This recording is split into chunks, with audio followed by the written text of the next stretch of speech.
Depuis 2022, la République démocratique du Congo traverse l'un des conflits les plus négligés de l'histoire récente. Une guerre qui oppose la nation au groupe rebelle M23 soutenu par le Rwanda.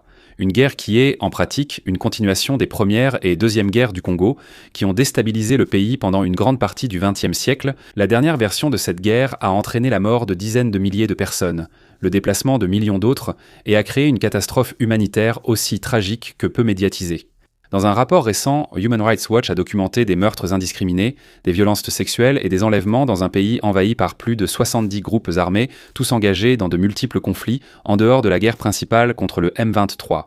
Pourtant, malgré toute cette violence, la RDC est rarement mentionnée dans la presse, alors que le reste du monde se concentre principalement sur les conflits au Moyen-Orient ou en Ukraine.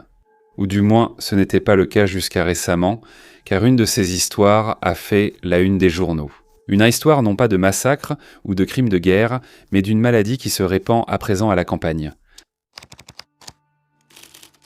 Ebola. Une maladie hémorragique qui, sous la forme actuellement active en RDC, a un taux de mortalité compris entre 30 et 50% Ebola, et ce que, sur une autre chaîne, j'ai un jour appelé la maladie des cauchemars. Peut-être que le véritable cauchemar survient quand cette maladie mortelle frappe une zone de guerre active. Comme nous allons le voir, cela rend la situation militaire bien pire. Le 15 mai, Kinshasa a confirmé une épidémie d'Ebola dans le nord-est du pays. C'est la 17e épidémie d'Ebola dans l'histoire de la RDC, et elle survient seulement 5 mois après que Kinshasa ait géré la dernière épidémie. À l'époque, il y avait 246 cas suspects. Au 2 juin, ce chiffre était monté à 363 avec 62 décès. L'épidémie se produit en Ituri, une province riche en ressources qui est l'épicentre d'un conflit entre deux communautés, les Hema et les Landus. Le conflit diffère de la guerre du M23 et est davantage lié à la terre, l'ethnicité et la concurrence pour les ressources, des enjeux anciens plutôt qu'à la géopolitique. Le 28 des membres de la Coopérative pour le développement du Congo, CODECO, milice se disant défenseurs des Landus, ont tué 70 personnes lors des derniers affrontements de ce conflit. Ces attaques semblaient être des représailles à une attaque contre l'armée congolaise menée par la Convention pour la Révolution populaire, ou CRP, qui affirme représenter les Hema quelques jours auparavant. Le conflit a déplacé près d'1 million de personnes, dont la plupart vivent dans des camps que l'on pourrait qualifier de surpeuplés, ce qui constitue un lieu idéal pour une maladie comme Ebola, qui se transmet par contact avec les fluides corporels de personnes infectées. C'est dans ce contexte que cette dernière flambée épidémique se produit. Un environnement où, selon les mots de Gabriela Arenas de la Croix-Rouge, les communautés font déjà face à l'insécurité, au déplacement et à des systèmes de santé fragiles. Croyez-le ou non, tout cela aurait été au minimum gérable si la maladie était restée en Ituri. Même avec la violence, le gouvernement congolais contrôle toujours la province et conserve au moins une certaine capacité à coordonner une réponse. Cependant, elle s'est ensuite propagée au nord du Sud Kivu, où Kinshasa est activement en guerre contre M23, ce que cela signifie en pratique, c'est que si Kinshasa veut contenir l'épidémie, il doit coordonner une réponse à la flambée avec le principal groupe armé contre lequel il se bat. Un groupe armé qui, à un moment donné, avait promis de marcher jusqu'à Kinshasa pour libérer la capitale. Cela signifie qu'il faut déterminer qui prend les décisions, comment acheminer les médicaments et le matériel de dépistage dans les zones contrôlées par les rebelles, et comment fonctionne la recherche des contacts à travers une ligne de front active. L'un des plus grands problèmes dans tout cela, c'est que le M23, malgré tous ses efforts pour faire croire le contraire, n'est pas un État et n'a pas la capacité de gérer une maladie aussi dangereuse qu'Ebola. Le M23 a un réseau d'administrateurs dans sa zone, mais ceux-ci ne sont ni épidémiologistes ni experts en maladies infectieuses. Apparemment, pour pallier ce manque d'expertise, le M23 a accordé à Médecins sans frontières, MSF, et à l'Alliance pour l'action médicale internationale, ALIMA, l'accès à son territoire pour soigner les malades. ALIMA a mobilisé du matériel, des équipes médicales et des unités de traitement, tandis que MSF a ouvert une structure de 80 lits à Goma. La bonne nouvelle, c'est que faire appel à de véritables experts semble aider à contenir la maladie. Si c'est positif pour Kinshasa sur le plan sanitaire, du point de vue militaire, c'est plutôt désastreux. L'un des principaux objectifs du M23 a été de créer une structure de leadership parallèle capable de remettre en cause la légitimité de Kinshasa dans l'est du Congo. En coordonnant une réponse efficace à une épidémie, le M23 fait en quelque sorte la publicité qu'il peut gouverner mieux que le véritable gouvernement congolais. Il pourrait en trouver un public réceptif car les habitants de l'Est de la RDC ont peu de raisons de faire confiance au gouvernement. Pendant des décennies, la région a été dirigée par un État qui l'a ignoré ou exploité pour ses minerais, envoyant parfois des troupes massacrer des civils. La méfiance envers l'État est si forte que beaucoup doutent de la réalité d'Ebola, même si la maladie frappe leur communauté. Cela nuit évidemment à l'efficacité de la réponse. Je veux dire, si les gens réagissent en mode « Ebola », jamais entendu parler, mon pote. Même s'ils saignent de leurs orifices, il va être difficile de faire un vrai traçage des contacts, n'est-ce pas ? La situation est aggravée car l'infrastructure d'alerte précoce, démantelée avant l'épidémie suite aux coupes budgétaires de Washington, aurait permis une détection plus rapide. Le Comité international de secours, actif dans 5 zones sanitaires en Ituri avec des programmes de santé, a dû se limiter à 2. Pourtant, il s'agit de fronts de guerre, non de fronts humanitaires. Pas une mauvaise idée. Nous pouvons donc revenir à la question clé. Comment cette épidémie affecte-t-elle le conflit dans l'est du Congo ?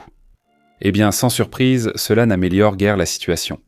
En plus de voir sa légitimité s'effriter encore davantage, Kinshasa est désormais limité dans sa capacité à déployer des troupes au sol contre le M23 en pleine épidémie. Mais bien sûr, ceux qui souffrent vraiment, ce sont les civils. Pris au piège dans de nombreux conflits, ils doivent aussi affronter une maladie atroce qui sévit dans les villages et camps de déplacés. Bien que cette épidémie ait causé quelques dizaines de morts pour l'instant, l'arrivée d'un autre cavalier de l'Apocalypse dans cette terre ravagée par la guerre annonce un avenir encore plus sombre. Les combats s'étendent. L'arrivée d'Ebola n'est pas le seul facteur rendant le conflit dans l'est de la RDC un enfer permanent pour tous. Pour comprendre ce que nous voulons dire, jetez un coup d'œil rapide à Rubaya, une ville minière dans la région de Masisi, à l'est de la RDC.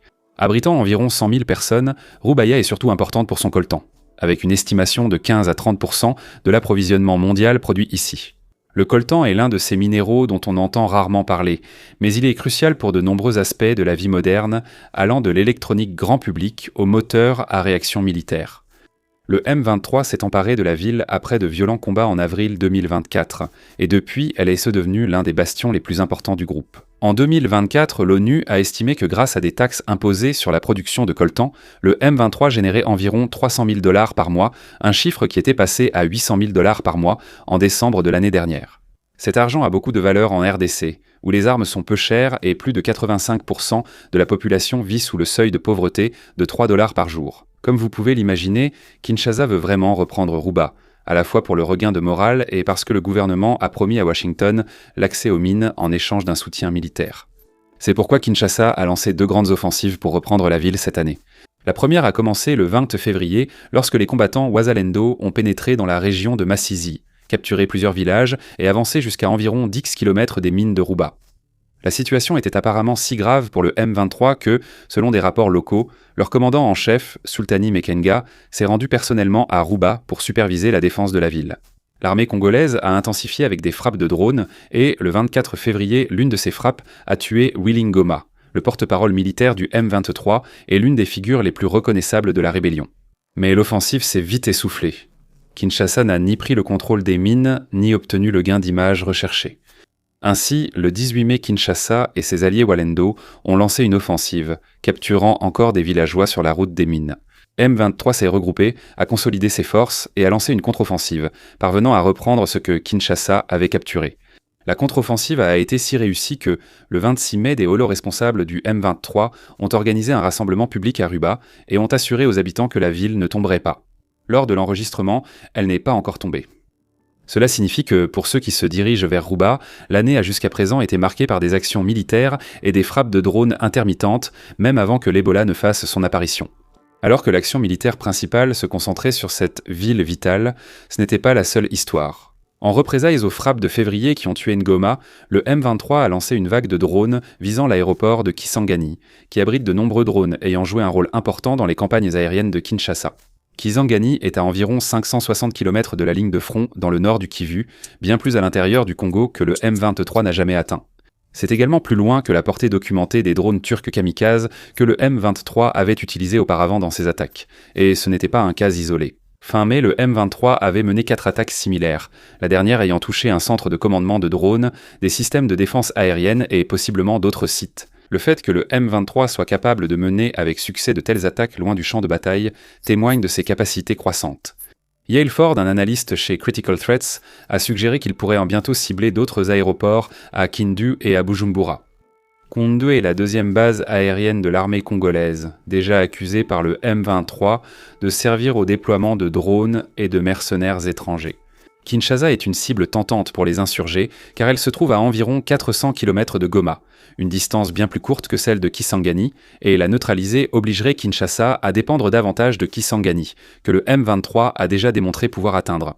Il y a ensuite l'option nucléaire, une éventuelle attaque contre Bujumbura. L'aéroport de Bujumbura, capitale économique du Burundi, allié voisin de la RDC, a été utilisé par l'armée congolaise pour transférer des armes et effectuer des bombardements contre le M23.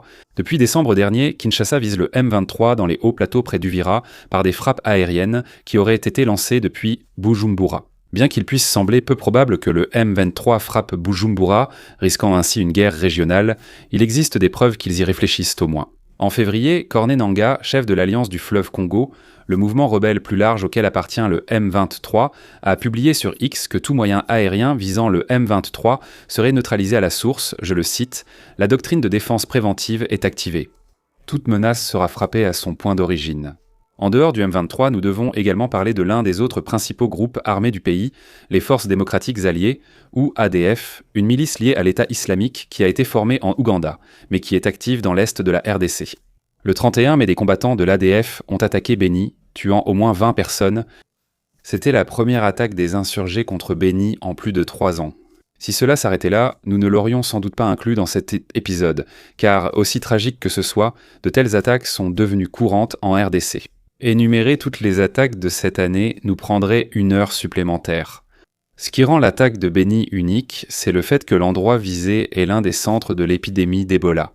Le gouverneur militaire du Nord Kivu a confirmé que 3 patients Ebola se sont enfuis de leur centre de traitement à Beni après l'attaque. 3 personnes atteintes d'Ebola se sont enfuies dans une ville en proie à la peur et la panique. Savoir où elles sont allées et avec qui elles ont été en contact est déjà difficile en temps normal.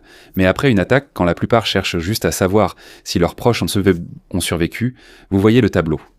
Si un pays devait affronter une telle crise, mêlant maladie mortelle et rébellion armée, on dirait « Bienvenue au Panthéon de Warfront. Voici votre mug gratuit ». Ce qui élève la RDC, peut-être au niveau du t-shirt gratuit, c'est que actuellement, une solution durable paraît presque irréalisable. Un élément insaisissable.